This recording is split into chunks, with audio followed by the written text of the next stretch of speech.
Hey everyone, welcome to super fast revision series, जिसमें हम सारे चैप्टर को सिर्फ 5 से 10 मिनट में कवर करते हैं, जहां पर इंपॉर्टेंट टॉपिक्स, फॉर्मूले, कंसेप्ट और क्वेश्चंस करे जाते हैं। बच्चों, आज है हमारा प्रोबेबिलिटी का नंबर और प्रोबेबिलिटी में हम पहले तो प्रोबेबिलिटी का बहुत सिंपल सा फॉर्मूला वो पढ़ेंगे और जो हमारा एक डेक आता है ना, 52 कार्ड्स जो आते हैं, इसको कैसे अलग अलग उसमें डिवाइड होता है जिससे बच्चे बहुत ज़्यादा कंफ्यूज रहते हैं, उसको देखेंगे।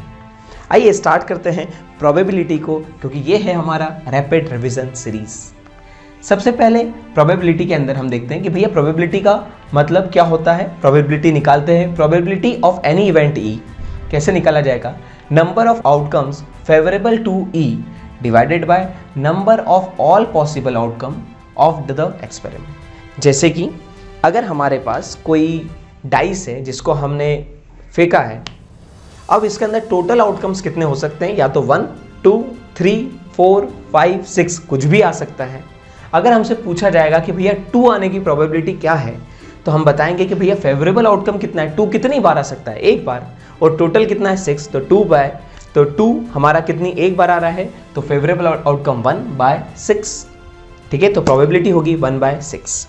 ठीक, अब बात करते हैं हम, अगर मान लो इवन नंबर का है, ठीक है, तो अगर इवन नंबर कितने हैं 2, 4 और 6, मतलब 3 नंबर है तो 3 और टोटल आउटकम 6, मतलब 1/2।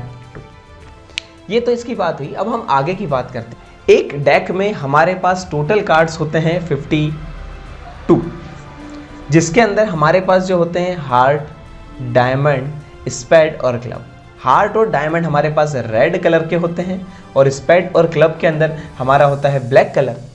अब हार्ट, डायमंड, इसके अंदर देखेंगे तो हमारे पास सबसे पहले आता है एस, 1, 2, सॉरी, ठीक है, एस, उसके बाद 2, 3, ऐसा जाता है हमारा कहाँ तक, 10 तक। फिर उसके बाद आता है जैक, क्वीन और किंग।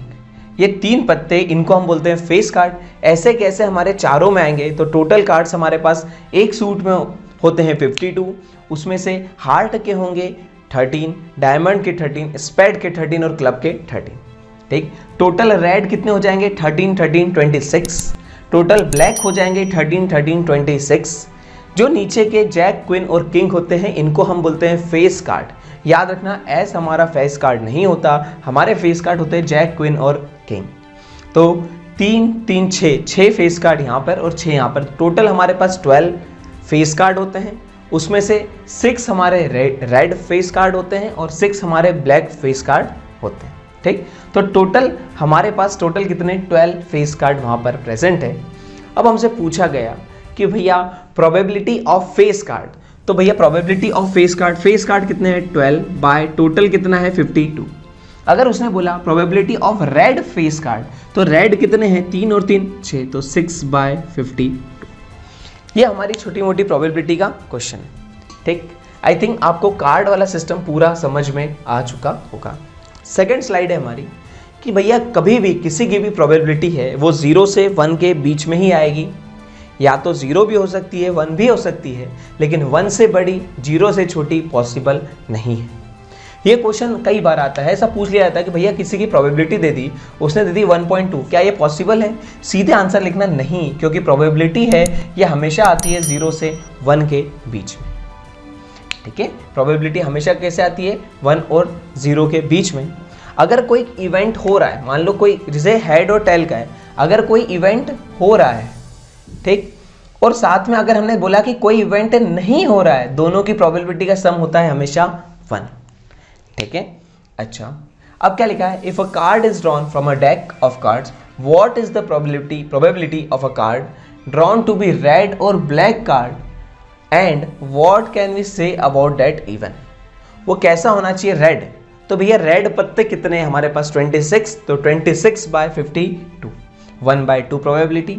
और ब्लैक की कितनी हो सकती है, वही 26/52, क्योंकि 26 पत्ते रेड भी हैं और 26 हमारे कैसे, ब्लैक भी हैं।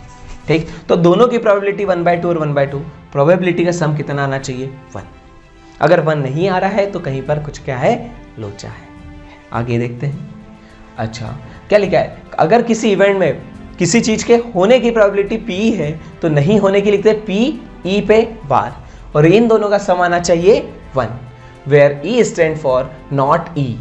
मतलब जहां पर E नहीं हो रहा है, और E and E bar are called complementary event. इसको क्या बोलते हैं? Complementary event. A coin is tossed one time, एक बार कॉइन को उछाला। Calculate the probability that it is head. भैया एक कॉइन को उछाला एक बार, तो कितने आउटकम हो सकते हैं? 2। तो नीचे कितने आएगा हमारा? 2। ऊपर कितना, हेड कितनी बार आ सकता है? एक बार, तो 1/2। अब टेल क्या पूछा उसने? टेल कितनी बार? तो 1/2 बार। या फिर हम क्या लिख सकते हैं, अगर हेड नहीं आया तो टेल आएगा, तो टेल के लिए क्या करेंगे? 1 माइनस प्रोबेबिलिटी ऑफ हेड। इससे भी आंसर क्या आएगा? 1/2। ठीक, आगे चलते हैं। अच्छा, ये खत्म होता है। अब सुन भाई, एक और इंपॉर्टेंट चीज, अगर हमने 2 कॉइन को एक साथ उछाला है तो एक कॉइन के अंदर आउटकम कितने आते हैं? 2। 2 कॉइन में कितने आएंगे? 4। 3 कॉइन में कितने आएंगे? 8। ये कैसे निकलता है भाई? एक कॉइन में कितने आते हैं? 2। तो 2 की पावर n, n मतलब नंबर ऑफ कॉइन्स। ठीक है, जैसे ये क्या हो गया? 2 स्क्वायर, ये क्या हो गया? 2 की पावर 3। 4 बार उछालता तो 2 की पावर 4। ठीक। अच्छा, अगर एक डाइस लिया, ठीक है, डाइस, उसके अंदर एक बार फेंका तो कितने आउटकम आ सकते हैं? 6। 2 बार फेंका तो भाई एक बार में 6, तो 6 की पावर n, 6 का स्क्वायर। 3 तो 6 का क्यूब। अगर 3 डाइस को साइमल्टेनियसली फेंका है तो 6 का क्यूब। ठीक, आई थिंक आपको पूरा प्रोबेबिलिटी चैप्टर समझ में आ चुका होगा। अब या तो आप क्वेश्चंस पर जाएं, या फिर आप अगर रिवीजन के पॉइंट ऑफ व्यू से हैं तो भैया रिवीजन करो। सारे पॉइंट, सारे कंसेप्ट, सारे फॉर्मूले हमने यहाँ पर रिवाइज कर लिया है। तो बच्चों अच्छे से पढ़ना, फोड़ के आना। Best of luck.